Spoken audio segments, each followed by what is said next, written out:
फिर बताते हैं भैरव भूत बिताला, ये है भैरव भूत बिताला, पैरें रुद्राक्षों की माला, चंदन चित्ते तिलक बनावे, बैठे गड़गड़ गाल बजावे, रगे दुसाम अथर्वण भाके, लादे बैल टट्टू हाके, खर की जोन धरोगे देहा, भूल गए हो शब्द स्नेहा। कहते हैं कि तुम इतने तो शास्त्र ठाए फिरते हो, तुम्हारी जो साधना शास्त्र अनुकूल नहीं है, इस कारण से तुम गधे की जूनी में जाओगे जो दूसरों को गुमराह कर रहे हो। क्या बताते हैं, साना मूर्खा प्रहलाद पढ़ाया, भक्ति हेतु पांडे नी आया, हिरणा कुछ छाती तोड़वाई, और ब्राह्मण बाणा कर्म कसाई। क्या बताते हैं कि तुम ब्राह्मण कहलाते हो, ब्राह्मण सोए जो ब्रह्म पहचाने अर्थात गुरु पद को प्राप्त करके, और ऐसी गलत साधना जनता को दे रहे हो, ऐसी गलतियां कर रहे हो। कहते हैं साना मूर्खा प्रहलाद पढ़ाया, भक्ति हेत पांडे नहीं आया, हिरणा कुछ छाती तोड़वाई, और ब्राह्मण बाणा कर्म कसाई। के ब्राह्मण का तो तुम ढोंग रच रहे हो, ब्राह्मण की पदवी प्राप्त कर रहे हो, और कर्म कसाइयों जैसे कर रहे हो। हिरणा कुछ छाती तोड़वाई, और ब्राह्मण बाणा कर्म कसाई। बाणा तो ब्राह्मण का, और जुल्म ऐसे कर रहे हो जिस कारण से हिरण्यकशिपु ने भी छाती तोड़वाई। अब ब्राह्मण किसे कहते हैं, जो परमात्मा की भक्ति की प्रेरणा जिसमें प्रवेश होती है, और स्वयं भी परमात्मा की भक्ति करते हैं, औरों को भी प्रेरणा करते हैं।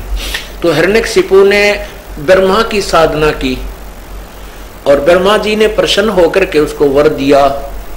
कहते हैं साधक ब्राह्मण, हिरण्यकशिपु वैसे बाद में राक्षस कहलाया, वो कर्म से राक्षस बनता है, कर्म से ही वो उच्च होता है। तो यहां बताते हैं कि हिरण्यकशिपु छाती तोड़वाई, क्यों? क्योंकि ब्राह्मण बाणा और कर्म कसाई। भगत बना, साधना की, वर पाया, और फिर कर्म इसे जुल्म कर दिए। अपने पुत्र के साथ भी जो है ना ऐसे जुल्म कर डाले, दया नाम की चीज नहीं थी। तो उसके लिए कहते हैं कि ब्राह्मण बाणा कर्म कसाई, हिरणा कुछ छाती तोड़वाई। जो गलत काम करके हिरण्यकशिपु ने भी दंड भोगा। रावण ब्राह्मण बहुत तप कीना, महादेव की दीक्षा लेना, रामचंद्र की सीता हरिया, 10 मस्तक मूंधे मुंह पड़िया, यो भी बैदा है बैदे से वेद अलहदा, यो भी बैदा बैदा क्यों जाना, हम सतगुरु बैठे नु जाना। रावण ब्राह्मण बहुत तप कीना, और महादेव की दीक्षा लेना, यानी शिव की भक्ति की। और फिर क्या कर्म किया, रामचंद्र की सीता हरिया, ताते मोह मुहाने पड़िया, इसलिए मुंडे मुंह पड़ा, अर्थात अपना सर्वनाश करा लिया। विश्वामित्र सुन विस्तारा, 100 पुत्र वशिष्ठ के मारा, राज ऋषि से बहुत रिसाए, ब्रह्म ऋषि से रीज जाए, यो भी बैदा है बैदे से वेद अलहदा, यो भी बैदा बैदा क्यों जाना, हम सतगुरु बैठे नु जाना। अब क्या बताते हैं कि विश्वामित्र सुन विस्तारा, और 100 पुत्र वशिष्ठ के मारा, राज ऋषि से बहुत रिसाई, और ब्रह्म ऋषि से रीज रिजाई, यो भी बैदा है। विश्वामित्र को वशिष्ठ मुनि जी राज ऋषि कहते थे, और विश्वामित्र कहता था तू मुझे ब्रह्म ऋषि क्यों नहीं कहता, मुझे राज ऋषि क्यों कहता है। विश्वामित्र वशिष्ठ जी कहते थे जब तू ब्रह्म ऋषि बन जाएगा मैं आपको ब्रह्म ऋषि कहूंगा, जब तक आप ब्रह्म ऋषि नहीं बनते मैं आपको ब्रह्म ऋषि नहीं कह सकता। इस द्वेष के कारण वशिष्ठ जी के 100 पुत्रों की हत्या कर दी। किसने? विश्वामित्र ब्राह्मण ने। एक दिन वशिष्ठ जी अपनी पाठशाला में शाम के समय आरती करके, क्योंकि उस समय जंगलों के नीचे, वृक्षों के नीचे ही ये पाठशालाएं हुआ करती थी। शाम के समय चांदनी रात्रि थी और वृक्ष के नीचे बैठे थे, शाम की आरती वगैरह करके बैठे हुए थे, चर्चा चल रही थी। तो वो जो दूसरे विद्यार्थी थे वो विश्वामित्र वशिष्ठ जी से कह रहे थे, हे गुरुवर, हमारे 100 भाई जो हमारे साथी थे, आपके पुत्र, वो दुष्ट विश्वामित्र ने मार डाले, हमें बहुत याद आते हैं। वो नीच व्यक्ति है, वो बहुत महापापी प्राणी है, उसने हमारे 100 भाइयों को मार दिया। और उस दिन वो विश्वामित्र वशिष्ठ जी को मारने के लिए उसी वृक्ष के ऊपर बैठा था छुप के, उसी वृक्ष के ऊपर बैठा था छुप के कि आज इसको ऊपर से कूद के और इस विश्वामित्र को भी मारूंगा। अब विश्वामित्र ऊपर बैठा था, वशिष्ठ जी जब ने कहा उन बच्चों को जो ये कह रहे थे, हे भगवान, हे ऋषि जी, हे गुरुदेव, विश्वामित्र बहुत नीच आत्मा है, बहुत दुष्ट आत्मा है, उसने आपके 100 पुत्रों को मार दिया। वशिष्ठ जी कहते हैं कि बेटा, विश्वामित्र बुरा व्यक्ति नहीं है। यदि उसके अंदर जरा सा क्रोध ना हो, अहंकार ना हो, उस जैसा महान व्यक्ति इस पृथ्वी पर नहीं है। वो बहुत नेक आत्मा है, ऐसा मत कहो बेटा। ऐसी बात जब अपने शत्रु के मुख से सुनी, विश्वामित्र को ग्लानि बन गई अपने आप में। क्या मन में सोचा, रे तू तो बहुत नीच है और तूने इसके 100 पुत्र मार दिए, किसी के एक पुत्र को कोई मार दे और उसके मुख से कोई प्रशंसा सुनकर दिखा देना, सारी उम्र उस व्यक्ति की प्रशंसा वो नहीं कर सकता जिसका पुत्र मार दिया किसी ने।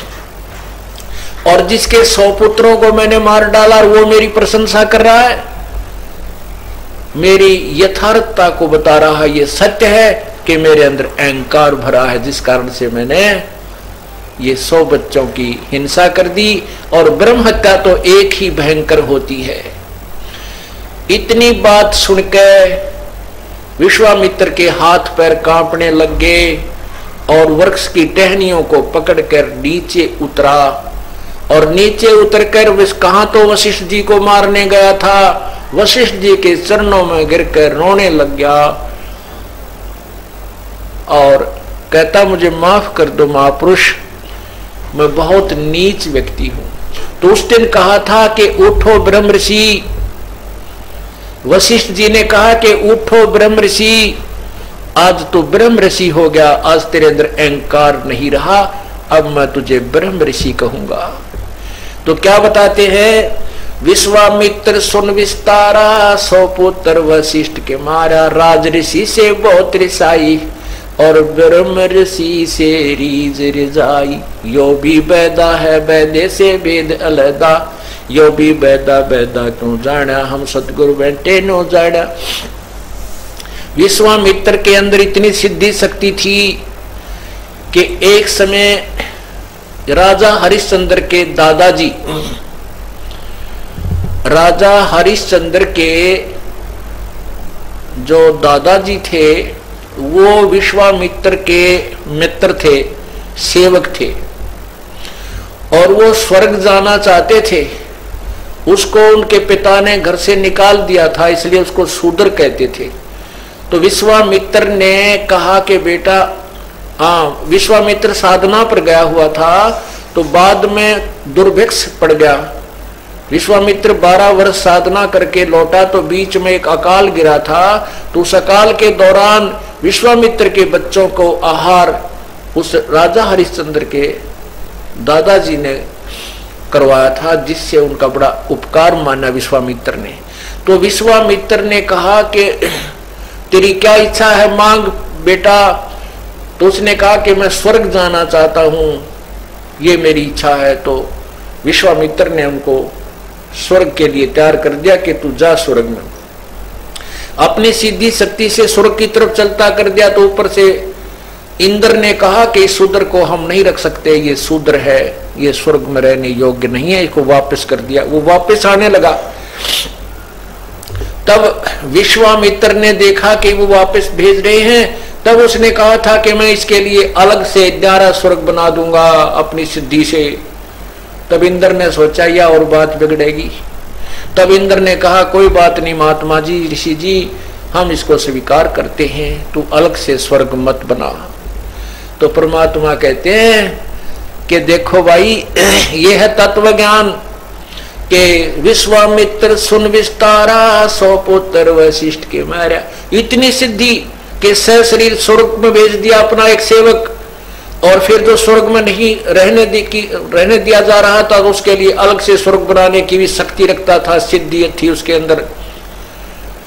और फिर भी 100 पुत्र वशिष्ठ के, ऐसे साधक ने, ऐसी शक्ति युक्त व्यक्ति ने ऐसे जुल्म कर दिए, 100 बालक काट डाले,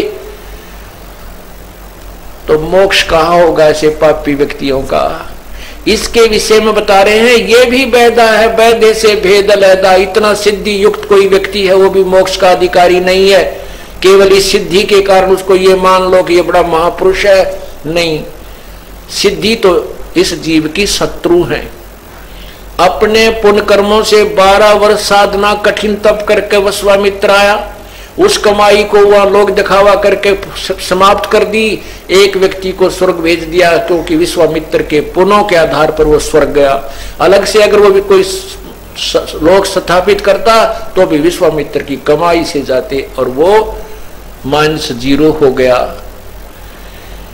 वो अपनी भक्ति समाप्त करके 84 लाख योनियों में धक्के खाएगा।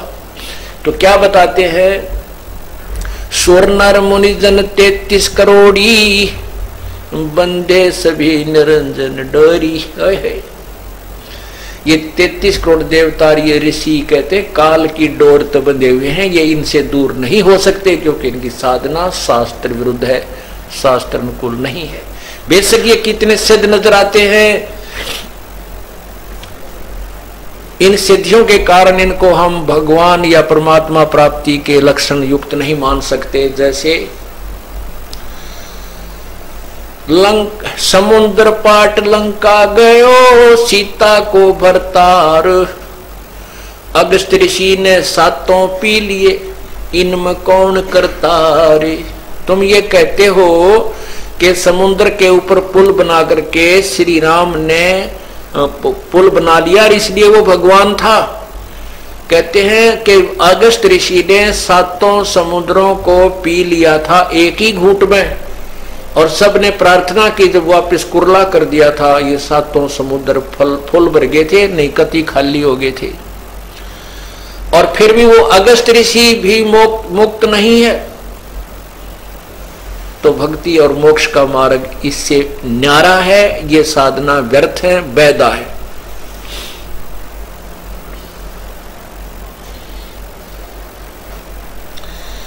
हरिश्चंद्र सतयुग में थे राजा, जिनके कौन बिगाड़े काजा।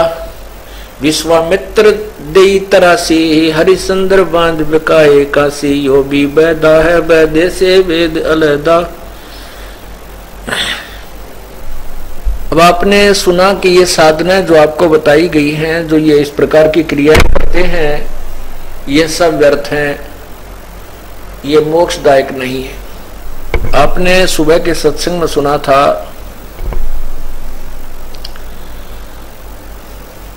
कि परमात्मा पाने के लिए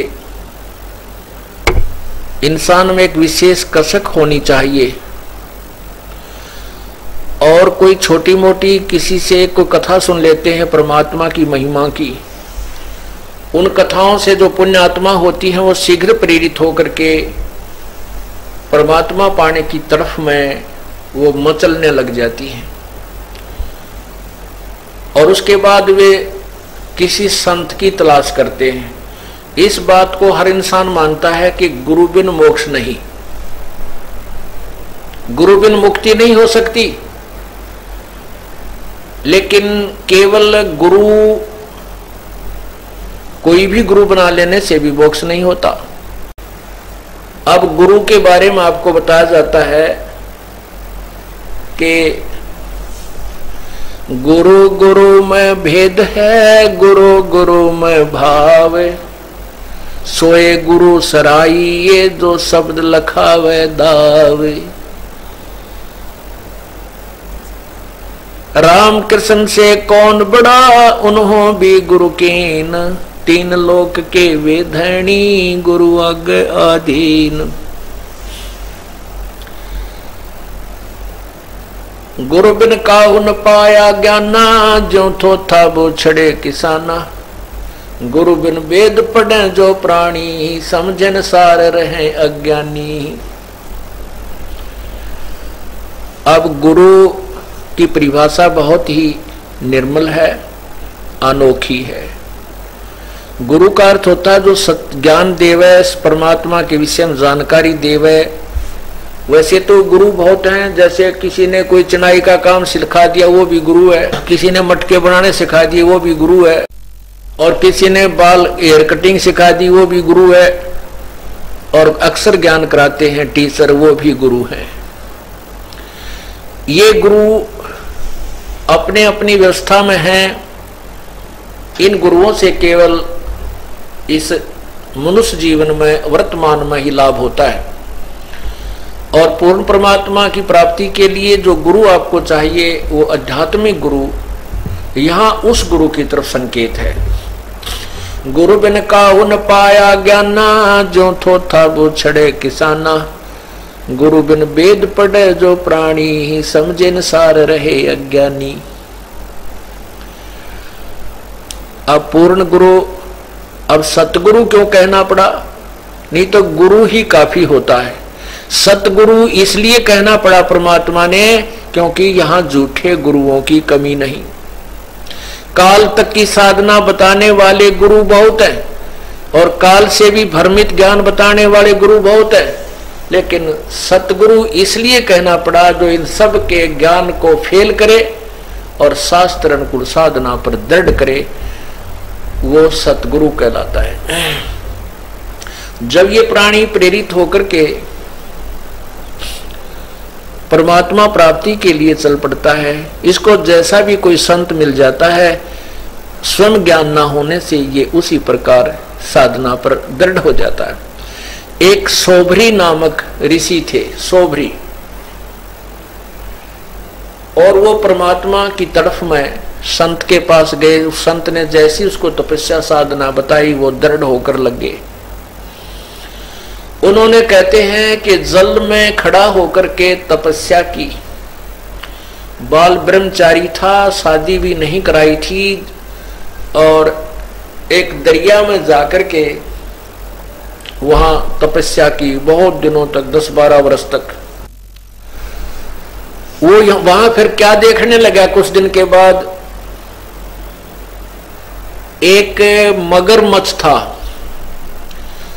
और उस मगरमच्छ की काफी संतान थी।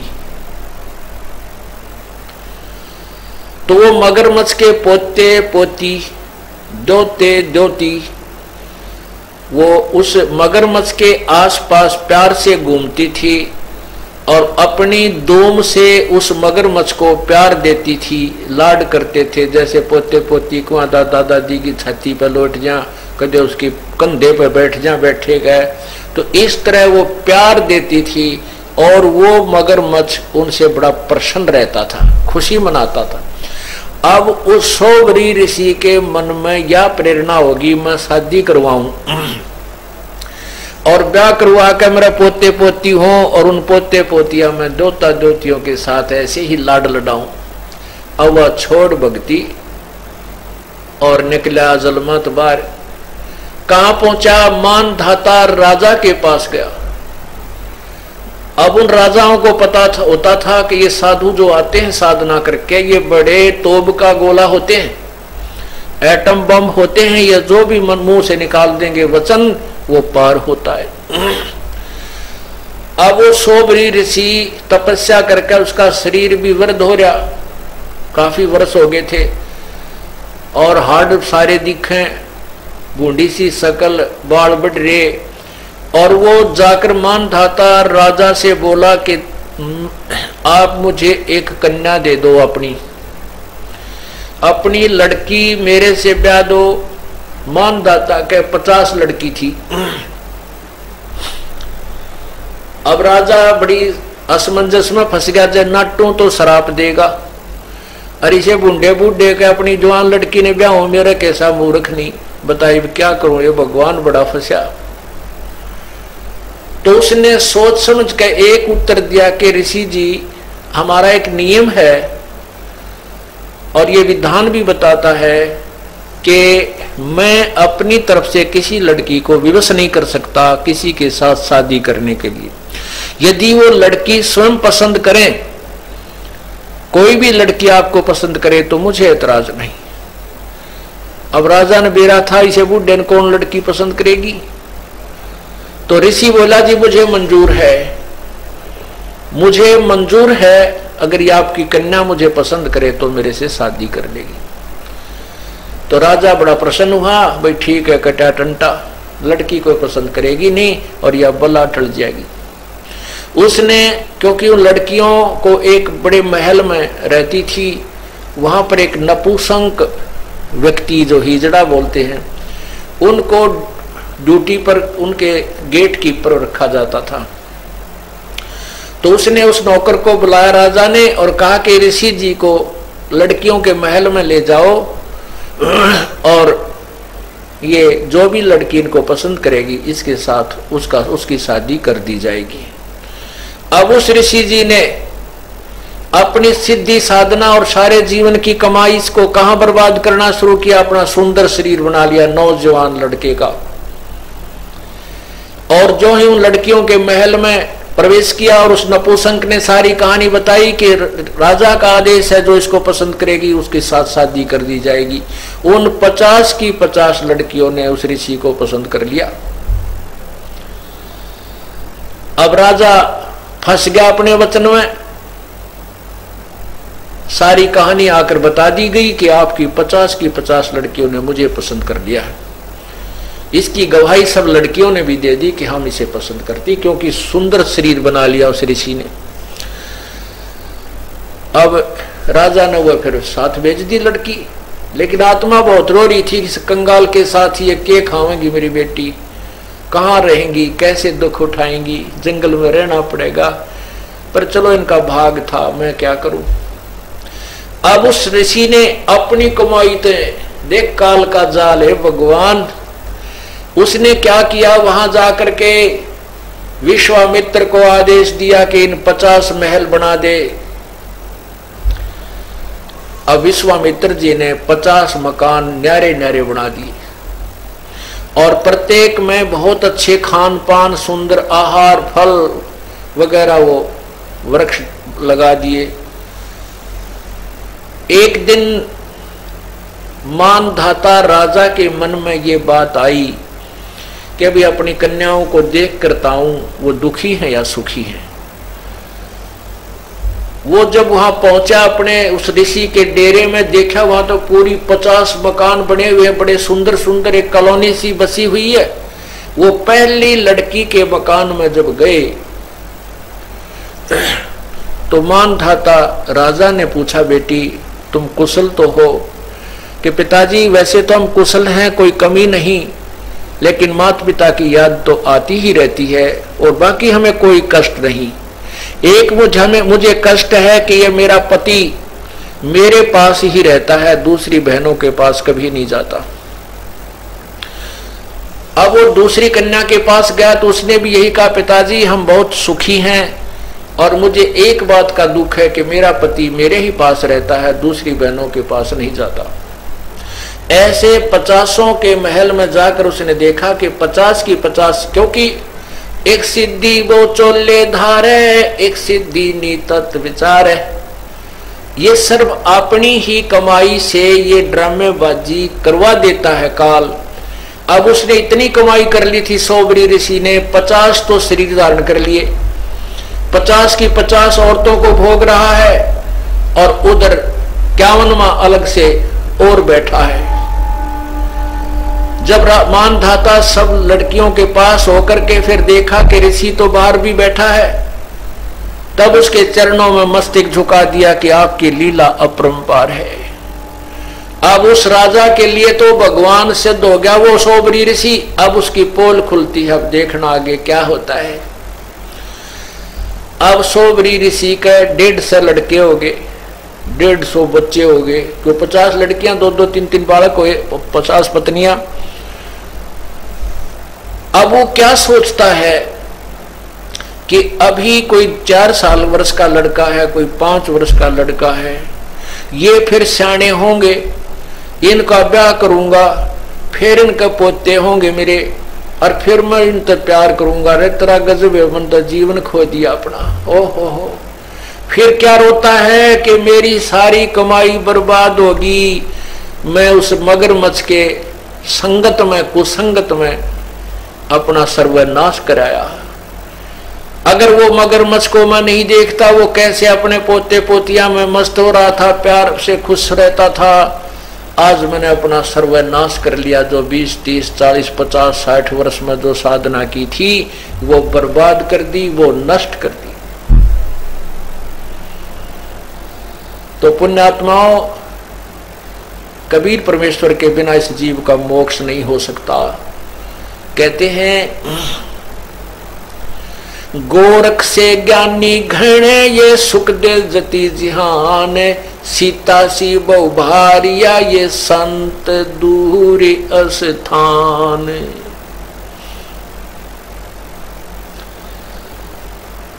ज्ञानी व्यक्तियों की कमी नहीं, क्यों एक दूसरे में ज्ञानी पाक जाते हैं। जिसने जरा सा ज्ञान अधिक है वो दूसरों के लिए विद्वान सिद्ध हो जाता है। कहते हैं गोरख से ज्ञानी गणे और सुखदेव जति जिहान। सुखदेव जैसे व्यक्ति भी बहुत मिल जाएंगे जो परतरिया पर ध्यान नहीं डिगाते, और सीता जैसी पतिव्रता पत्नी भी बहुत मिल जाएंगी, लेकिन संत का बहुत दूर स्थान, यानी संतों के घर बहुत दूर हैं। संत का मिलना बहुत कठिन है, जो ये सत साधना आपको बतावे, ऐसे जंजाल से हटा करके सतमार्ग पर लगाए। मन के मारे बन गए और बन तज बस्ती माही, कह कबीर मैं के करूं यो मन तो माने नहीं। मन को कौन मनावे? पूर्ण संत मनावे, ज्ञान से मनावे।